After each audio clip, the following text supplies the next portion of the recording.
to scan a QR code using your Android phone. There are two primary methods: scanning a code displayed on your phone and scanning one with your phone's camera.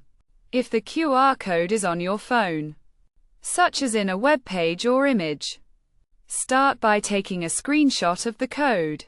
You can do this by pressing the volume down and power buttons simultaneously.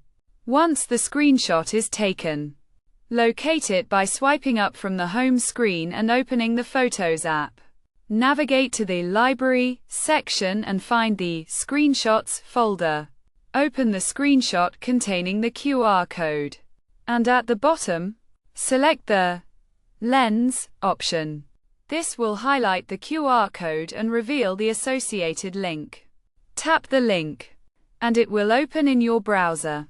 For QR codes not already on your phone, use your phone's camera. Open the Camera app and access the settings by selecting the gear icon. Look for an option labeled Camera Scan Suggestions, or a similar feature, such as Google Lens, and toggle it on. Return to the camera view.